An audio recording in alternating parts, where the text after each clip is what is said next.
with our hosts, Paul Hollis, author of the Hollow Man series, owner of Hollow Man Publishing, and Frank Fiore, author and host of Fridays with Frank. Frank, how are you? I know you're excited about our Doing guest. well. Doing well.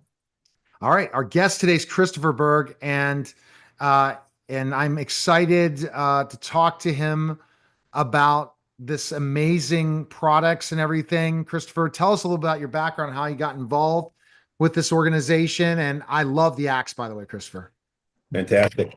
No, thanks for invitation. So, again, the company that I'm working for is Holt Force Group North America, and I'm the vice president of international brands, and that includes the ladders that we talked about, and also the axe that you just referred to, but also a couple others. It's a global company based out of Sweden, and a lot of familiar brands: Johnson Level, CLC Work Gear. So it's about 15 powerhouse brands, and I'm based out of our U.S. headquarters here in just north of Milwaukee in Mequon. So, and I'm excited to be here to talk about these products as well.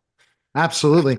And before I'll let you guys have questions after you kind of learn a little bit of background, but Christopher, how did you get hooked up with the company from another country, Sweden? That's got to be crazy how it happened. I've got a bit of an odd background, but so my mom's actually from New Zealand, so I was raised with that kind of having a global mindset to begin with, and I had an opportunity to study abroad, work abroad.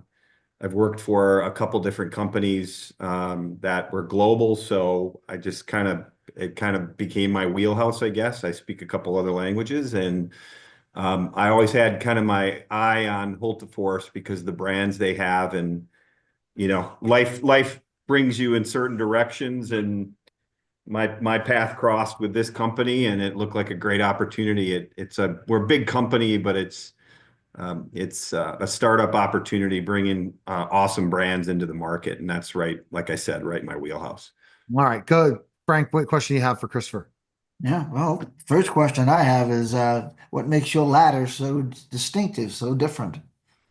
Well, one that I'd say the first thing is the fact that they're telescopic ladders. So, traditional ladders, as you know, might be an A-frame leaning extension.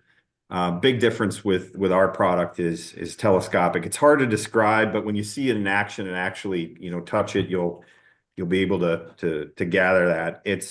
Think of like a series of overlapping, interlocking aluminum rails that when you connect them together, they create a ladder.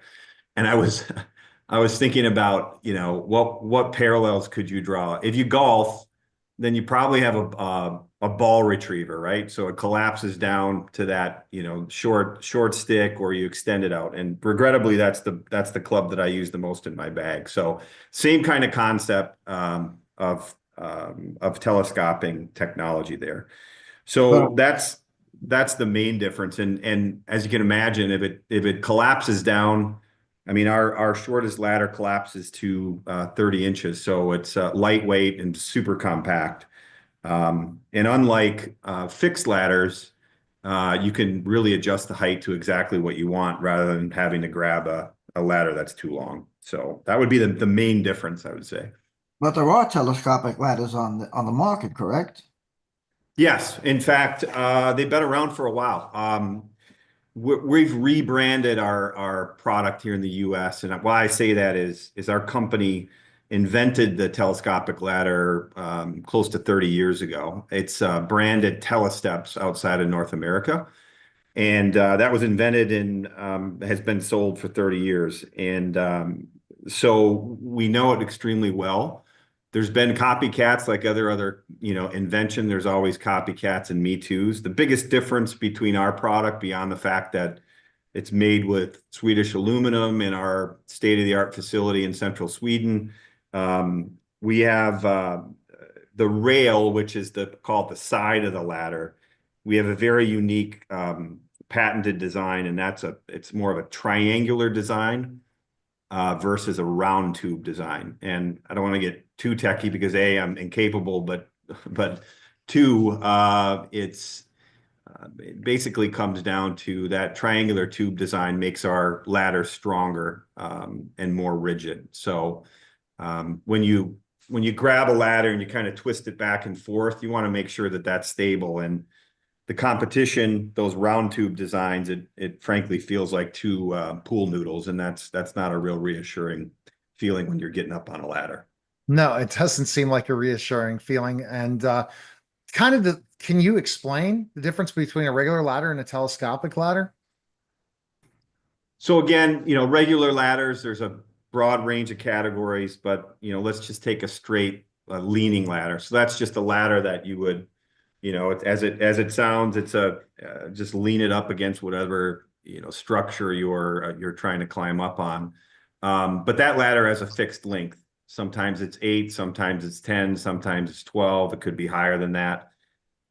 It's a fixed length versus a telescopic ladder where it collapses down like this. Like I said, the ball retriever and accordion kind of collapses down to 30 inches, at least on one of our ladders. But then you can adjust that ladder up and down to exactly what height you need. So say, for example, you wanted to get to 4 feet. You have the ability on a telescopic ladder to set that ladder to open it up so that it's open to 4 feet. If you needed 6 feet, 8 feet. So super convenient. And again, easy to transport, easy to use, and easy to store. Paul, do you have a question about the ladder? Yeah, this seems very interesting. Where can I get this, and like where can I buy it, and how much does it cost approximately? So we have, I'm referring to one of our ladders. So we have three straight ladders or straight telescopic, and then we have also, I didn't mention, we call it a combi, or it's a combination telescopic ladder that is essentially 3 ladders in one. It's A-frame ladder, a step ladder, and a leaning ladder, and it's of course a lot more functional, and but nonetheless, I wanted to mention those two. But you can find our ladders are like I said, we're based in the United States. We have an extensive network of distribution, and you can find the ladders today, frankly, at a number of retailers. I would say visit our website, which is wsteps.us, and just click on the retailers page, and you'll be able to find distributor near you. In terms of prices, we start out at about $3.99 retail. Again, we don't set the price. We guide the distribution network, but starting at $3.99 and going up from there depending on the length of the ladder. It's interesting when you talk about this, that you mentioned the word startup. So how long have they been in the United States trying to distribute in the US? So this is where the challenge is, right? To get the word out. You talked about that a little bit.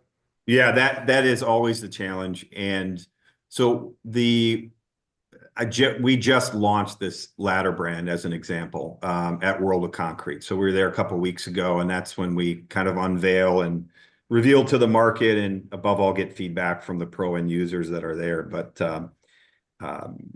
I think the biggest challenge, even with a premium product like this that's been selling for decades, is there's a lot of brands out on the market today, a lot of really great brands in the ladder category. And we've just got to find our niche and get the best way to sell, Neil, is getting it in the hands of the end user. Because once they, as I mentioned, the pool noodle, I mean, once an end user or pro gets this in their hands, they can tell right away that it's quality and it's worth paying the price for. Go ahead, Frank. Another question. You're on mute, Frank. I'll go back, and then when you jump in, you can jump in. Now, let's talk about the axe for a second. I mean, handcrafted, looks amazing. I could just put it up on my wall. That's how beautiful it is, by the way. But I was telling my girlfriend, I said, "Oh no, I'm going to go out and I'm going to chop some wood now." It doesn't do it at all. Right. Look, I have a flannel shirt today. You're perfectly. So if I get upset from the move and I just want to break stuff apart, I could use the axe, right? Yeah.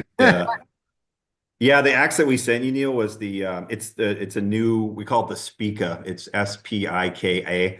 Again, reference to a location in Sweden, but all of our axes are under the Holtzbrook I guess, brand name, and we have, model names like the Spica. We've been building axes in central Sweden for over 325 years. Same forge, same factory. Obviously new blacksmiths. We don't have any blacksmiths that are over 300 years old, but it's quite an amazing place. And this axe, like the other axes, hand forged in that plant, made with Swedish steel, hand finished. And interestingly enough, which I found out when I came in the industry, but all of our handles are made from American hickory, which I believe right now is sourced from Alabama, and that's because American hickory is such has such a high strength because of the grain pattern in it. So yeah, you've got that new one in your hands now. Absolutely. And like I said, I can't wait. And what do you see your axes? What are they best used for? Especially the type of axe. Well, the one that I shared, the one that we just launched, we would call that a kind of a multi-purpose axe.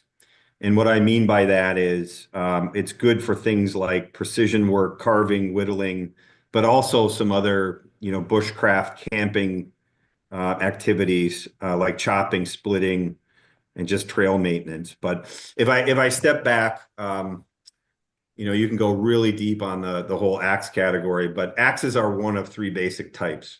I mean, technically there's well over 20 different types, but we don't have the time for that. So you have, first category would be hatchets, and those are smaller axes that are used for basic chopping or, as a camping tool. And then you have what's called felling axes. So those are the longer axes, longer handles. They have heavier heads, and they're used for felling trees and chopping wood. And if you see somebody swinging an axe sideways, that's a felling axe. So that's the second category. And then finally, you have a splitting axe, which is also known as a maul, but let's call it a splitting axe. Looks like a felling axe, has a long handle, but the heads are a lot heavier, and they have a distinct wedge on the head for splitting the wood. And then of course there's variations within those three categories. So the Spica really kind of is a hybrid between a hatchet and splitting and felling. It has all the basic functionality of the other axes, but super portable, and you see how lightweight and handy that one is. It totally is. Frank, questions about axes. Again, Frank is a Western author who lives in Arizona now. And Frank, kind of your thought process on axes. Are you an outdoorsman? Well, can you distinguish exactly how it's different than most axes, and why would I want to, I'm a homeowner, right? But I live up in the mountains, up in the trees. Yeah. What do you think? Which one would apply to me, and why?